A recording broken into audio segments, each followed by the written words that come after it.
Javier Sierra, buenas noches. Muy buenas noches, Pilar. ¿Cuánto tiempo? Déjame que te toque y que te chuche y de todo. Bueno, qué alegría, te qué alegría. Te he extrañado un montón, que lo sepas. Igualmente. Han sido meses largos, Sí. A mí se me ha hecho muy largo también. Yo sé que has pasado las noches en vela escuchándonos siempre. Claro que sí, claro, y criticando. Claro. Que a mí, desde casa, como todos los oyentes, desde casa se ve el programa de otra forma, ahí haciendo crítica. Bueno, lo que sí he hecho ha sido aprovechar para releer tus libros. Como no tenía ninguno nuevo, pues he vuelto a releer los que Bueno, tenía. yo pensando en ti este verano no he levantado las pestañas del ordenador, de verdad. Sabes que llevo mucho tiempo con este nuevo libro, 3 años de trabajo, pero bueno, ya estoy ahí viendo la luz al final del túnel. Yo creo que pronto podremos dar alguna noticia. Uh-huh. Bueno, noticia buena. De nuevo libro, claro que sí, y con lo que eso implica, programa de televisión también.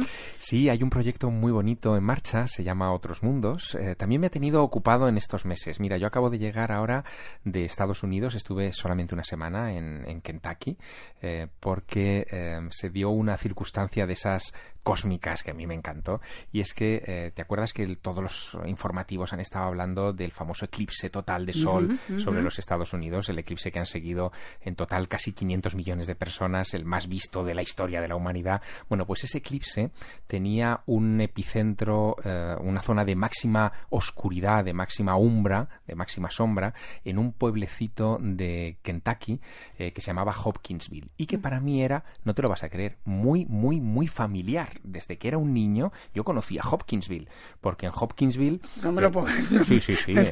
Vamos, puedes conocer sitios más que te suenen más, pero Hopkinsville. Hopkinsville está muy cerquita de la frontera con Tennessee, y yo lo conocía porque allí se produjo un famoso incidente OVNI,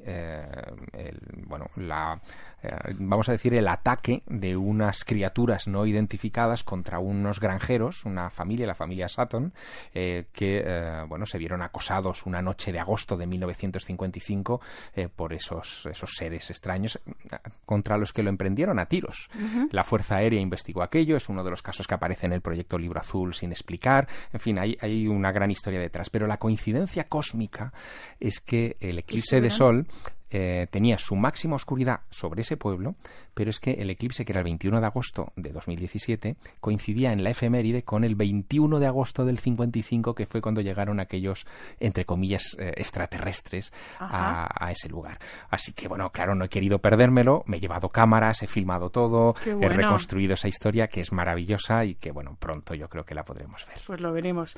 En fin, entre libro, proyectos y tal, está claro que vamos a tenerte menos en el estudio, más esporádicamente. Sí, por desgracia. Y cuando tus obligaciones te lo permitan, pues vendrás a pasar noches en vela con nosotros. Pero mientras, nosotros tenemos la suerte de que dejas el relevo en manos de Enrique Vicente. Enrique de Vicente, que yo debo decir que es mi maestro, ¿no? Ya me lo has dicho muchas veces. Es verdad veces. Que lo dices siempre, es verdad. Sí, señor. A Enrique de Vicente le dediqué El Maestro del Prado, no por casualidad, se cumplían entonces, cuando publiqué aquel libro, 25 años de amistad, pero es que Enrique es de esos hombres, en fin, yo te diría que casi biónicos, o sea, tiene una computadora en el cerebro capaz de relacionar muchísimas cosas que aparentemente no tienen conexión, y él sabe hacerlo. Yo eso siempre lo he admirado, es signo notable de inteligencia, pero sobre todo es muy osado, porque Enrique me conoció cuando yo tenía 16 años, acababa de llegar a Madrid, y me dio la oportunidad de empezar a trabajar en su archivo primero, después en la revista Año Cero que fundó, en fin, que parte de mi vida profesional se ha debido a Enrique, y Enrique era uno de esos, yo creo que el único en esa época, que cuando me veía hablar del caso de Hopkinsville, ¿no?, de estos marcianos y tal, él me decía: no te dediques solo a los ovnis, abre tu mente, estudia otras cosas, no solo ovnis, abre tu espectro, ¿no? Y gracias a eso es verdad que yo terminé cayendo en otros sectores de la cultura, siempre vinculados al lado trascendente, misterioso, desconocido, estimulante de la cultura, pero más abierto. Pero mucho más abierto. Bueno, estamos hablando de Enrique como si no estuviera aquí, pero está aquí además atendiendo y calladito, viendo cómo dice esas cosas bonitas que son verdad, pero que son muy bonitas.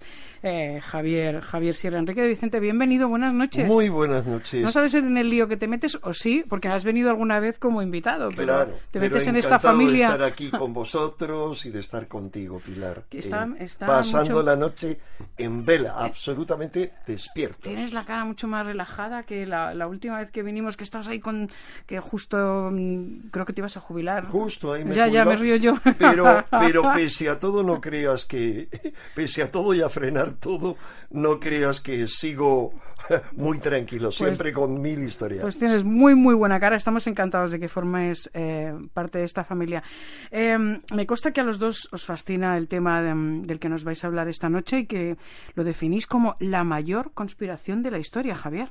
Sí, vamos a hablar de algo de lo que se han cumplido 70 años este verano, que es la irrupción pública del fenómeno OVNI. Ya hablamos una noche de ello aquí, de cómo el 24 de junio de 1947 se produjo el primer gran caso recogido por los medios de comunicación, primero de Estados Unidos y luego del resto del mundo, de platillos volantes, y cómo a partir de ahí y de la semana siguiente esa información que era estimulante, era curiosa, era extraña, se convirtió en top secret. El ejército primero de los Estados Unidos y el gobierno, por supuesto, detrás, decidió clasificar todo aquello como alto secreto, levantando todo tipo de suspicacias, porque no sabíamos si nos estábamos enfrentando en el año 47, a 2 años del fin de la Guerra Mundial, a una invasión de los rusos que de repente estaban volando sobre Estados Unidos impunemente, o era algo cósmico, eran platillos volantes de otros mundos, o qué era, ¿no? Y seguimos sin saberlo, ¿no? Claro, por eso hablamos de la gran conspiración, por eso Enrique de Vicente ha escrito tanto en estos años sobre esta cuestión,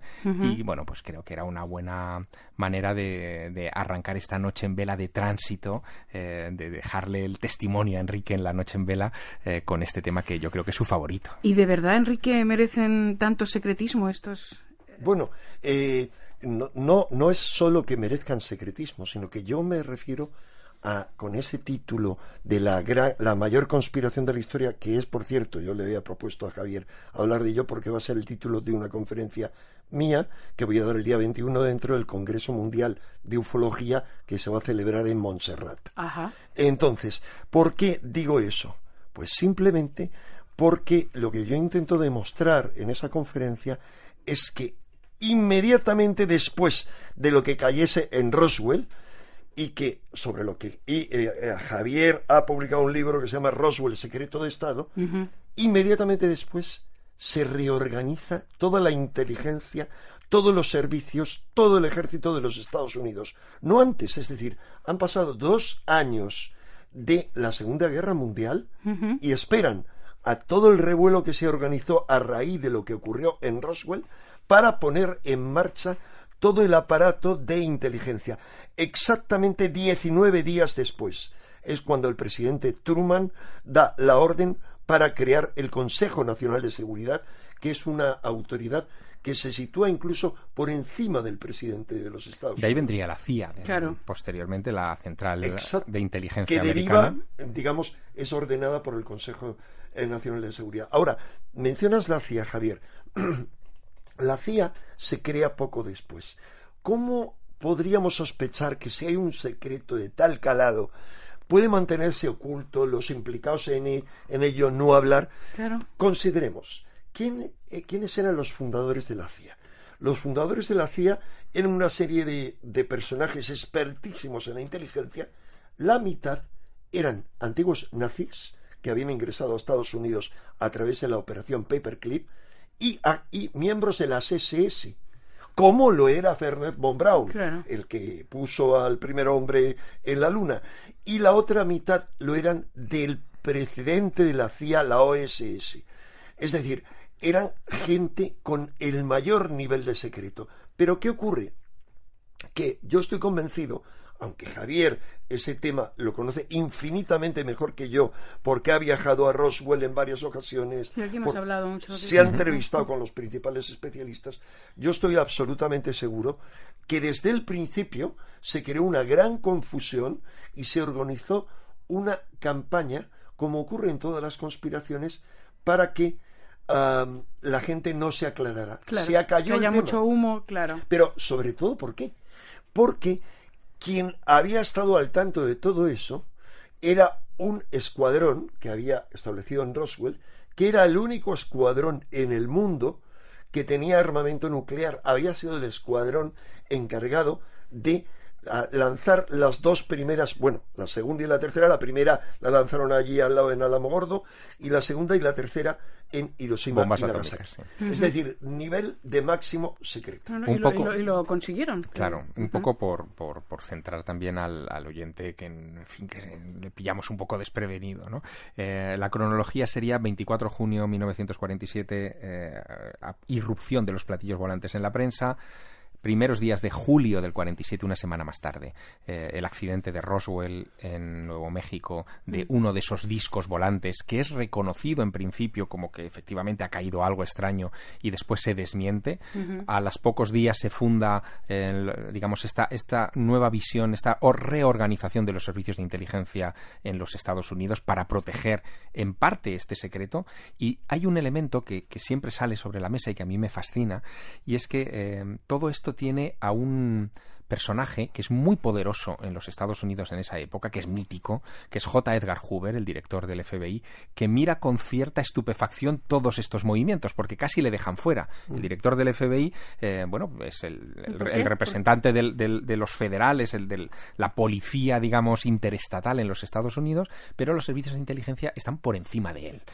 Y él, en esos primeros meses del año 48, un poco después ya de esta organización, está emitiendo continuamente peticiones a sus federales, a sus hombres, para que investiguen el caso Roswell. Y hay un montón de información desclasificada firmada por el propio Edgar Hoover, órdenes donde pide información sobre esos platillos volantes o ese platillo volante estrellado. A pesar de estos señores, ¿no? Eso es. No solo eso, Pilar, sino que, como voy a mostrar los documentos en esa conferencia, 8 días después aproximadamente de que cayese lo que cayera ahí en Roswell, el director del FBI, Hoover, aconseja a uno de sus agentes por escrito colaborar con la Fuerza Aérea en las investigaciones de Roswell y a que insista al ejército en que le muestren los restos. Y después se siguen otra serie de informes del FBI, en uno de los cuales hacen alusión claramente a disco volante que ha caído ya los ocupantes. Porque primero decían que si muñeco, que si globo, ¿no? Que si naves. Sí, eso de hecho en aquella época no se habló. Es decir, se habló de globo, sí, se habló de un globo sonda, como el origen de la confusión, pero claro, era poco creíble que el principal escuadrón encargado de las bombas nucleares en esa época, gente muy formada, también muy entrenada en cuestiones de inteligencia militar, confundiera un globo de sondeo meteorológico para saber si va a llover o va a hacer calor con un platillo volante de otro mundo, ¿no? Era poco creíble esa explicación. Pero estamos hablando de una orden militar que venía desde lo más alto, desde Washington, y que nadie cuestionó, y por lo tanto aquello se sepultó de esa manera. Tuvieron que pasar muchos años, 50 años, para que aparecieran otras explicaciones, y ahí es donde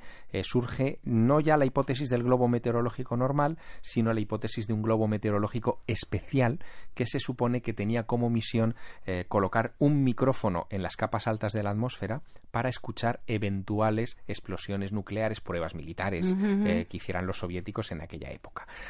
Tampoco era del todo creíble la explicación de la Fuerza Aérea porque los días de lanzamiento de esas misiones secretas que existieron en Nuevo México no coincidían efectivamente. No, justo no se lanzó porque había malas condiciones meteorológicas, y eso Javier lo averiguó rápidamente tras leerse una guía telefónica, un tocho enorme, que yo le acompañé a buscar en Estados Unidos. Que compramos en la oficina del FBI en las Torres Gemelas, cuando estaban todavía. Sí, pero Javier se negó a subir a las Torres Gemelas. O sea, intuición me dijo, no, ahí no subo. ¿Te acuerdas, no? Sí, me acuerdo. Por el contrario, nos fuimos a otros edificios, pero a las Torres Gemelas no. Yo creo que ya le olía mal. Y luego está la otra hipótesis, cuando ya vieron en el Pentágono que en la opinión pública no tragaba con la historia del globo militar secreto, surgió otra explicación posterior, un poquito posterior, que hablaba de que en realidad esos extraterrestres de los que hablaban los testigos, esos cuerpos extraños, eran muñecos de test, lo que en el argot se llama test dummies, ¿no? Que se lanzaban desde el aire para hacer pruebas, en fin, un poco de carácter militar, preparándose para accidentes aéreos. Pero que aéreos. también se comprobó que no. No, porque eran muy posteriores en los años. Es Claro. decir, esas pruebas empezaron a partir del año 53-54, si no me equivoco. Así que, bueno, que tampoco Pero para encajaba. hacerte una idea, Pilar, es que esos muñecos son exactamente iguales que los muñecos que se utilizan para probar coches, accidentes de tráfico. Es decir, un muñeco enorme, con obvia aspecto de muñeco. Claro, Se ve claro. así en las fotos de un segundo informe que Javier compró en Estados Unidos y me trajo una copia. En un segundo informe, hubo hasta un tercer informe. La cuestión es que lo que describían los testigos de aquella época eran seres pequeñitos. Y cabezudos. O sea, no tenía nada que ver. Ujú. Más Spielberg que, ¿no? Más E.T. Spielberg se inspiró en eso. Pues de alguna manera, bueno, Spielberg, ahora lo sabemos, en el caso en el que se inspiró para hacer E.T. fue precisamente el de Hopkinsville. Claro. En el de Hopkinsville, Hopkinsville. seres con orejas alargadas que atacaban a unos granjeros. Lo que pasa que él vio que aquello era más una película de terror, lo fue transmutando y los guiones los fue cambiando hasta que hizo E.T. Su inspiración fue eso. Bueno, tanto es así que se quedó en su subconsciente de alguna manera, porque los Gremlins, que también son de influencia Son así. Spielbergiana, Y tienen son de ese corte. Es verdad, son muy parecidos. Oye, ¿y hay algún indicio de que lo que cayó en Roswell fuera utilizado para crear nuevas tecnologías? Bueno, esa es una historia muy interesante, ¿no? Porque si nosotros simplemente echamos un vistazo a la cronología de los grandes descubrimientos científicos del siglo XX, veremos que a partir del verano del 47 en Nuevo México se patentan una serie de cosas que son absolutamente revolucionarias y que nos han influido hasta hoy. Puede ser casualidad, evidentemente, pero los primeros transistores, la base de la moderna informática, se acuña, digamos, se desarrolla en Nuevo México justo en las semanas posteriores al incidente de Roswell, y algunos quieren creer que efectivamente tiene que ver con la retroingeniería, es decir, que fuera lo que fuese lo que cayese allí, era algo muy avanzado y se copió. Yo tuve ocasión hace algunos años de conocer al coronel Philip Corso, que fue un militar que en aquella época estaba destinado en asuntos vinculados a lo nuclear, al programa nuclear americano, que estuvo en Roswell en varias ocasiones y está documentado en los años 47, 48, 49. Y este hombre escribió un libro en los últimos momentos de su vida, que se llama The Day After Roswell, el día después de Roswell, centrado exclusivamente en esas patentes que se hicieron a partir de materiales no identificados que les llevaban a los laboratorios para que duplicaran o estudiaran. ¿De dónde venían esos materiales? Bueno, él decía que no eran humanos. Puede parecer muy loco, Pilar, puede parecer muy loco especular con eso, pero qué casualidad, al igual que los servicios de inteligencia se ponen en marcha de golpe, pues meses después de Roswell una serie de ideas que nada más eran ideas se logran materializar. Ideas que van a transformar absolutamente nuestro mundo y nuestra vida. El transistor, los conductores, es algo que se realiza de inmediato. Desde ahí, sí. De inmediato. Hay gente que los descubre, que lo logra materializar. Ahora, lo que plantean personajes, no solo el militar Corso, sino otros, digamos, tecnólogos, gente relacionada con la informática, es que se filtró esa información a ciertos laboratorios importantes para que lo pusieran en marcha. Claro, le iban llegando, ¿no? Y digamos, material. Los ordenadores y toda nuestra vida, los móviles, los satélites, todo funciona gracias a eso. Nuestra vida ha cambiado radicalmente gracias a eso. Bueno, oye, lo que veo, Enrique, que no lo sabía y me lo has contado justo al principio, vas a hablar más de este tema en el Congreso de Ufología de Montserrat, entonces. Sí, hay un congreso en el que participa gente de, bueno, primeramente de diferentes tendencias. Y es otros decir, años ibas tú, ¿no? Contactados. No, sí, fue diferente. Lo de Javier fue... Perdón, cuéntalo, Javier. No. Esta es la primera vez que se hace un congreso de estas características en la montaña de Montserrat, arriba, en el monasterio. Y, bueno, entre otras personas viene una nieta de Eisenhower, ¿no?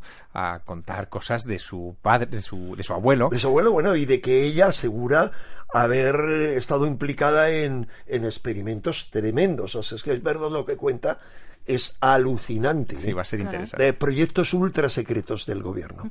Bueno, y ahí vas a estar tú dando conferencia.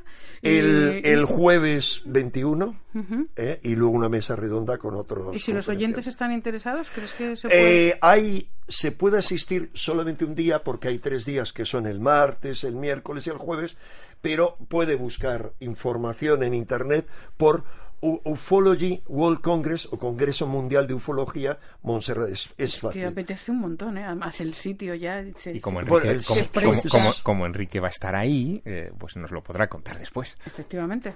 Sí, sobre todo, Pilar, que seguro que Javier ya lo ha contado aquí, si hay alguna experiencia no tan grande como la que vivió Javier en Montserrat, que fue la experiencia que más miedo le dio en su nos lo vida. ha contado la que más miedo pasó. Bueno, pues muchísimas gracias a los dos. Javier Sierra, te seguimos, te esperamos pronto aquí en La Noche en Vela. Y esperamos tu novela, Javier. Hombre, pero ya... yo ya hoy ya no se lo he vuelto a decir porque soy la plasta, la más pesada, dándole la... Bueno, a lo mejor te supero, Pilar. Ya falta mucho menos, yo me acercaré muchas ganas siempre y los que oyentes, pueda. Claro los que sí. oyentes mucho más. Bueno, y gracias también por convencer a Enrique de Vicente para que forme parte de nuestra familia. Ya sabes que encantado de estar contigo, Pilar. Pues hasta la semana que viene, Enrique. Hasta la semana que viene. Javier. Hasta pronto. Adiós.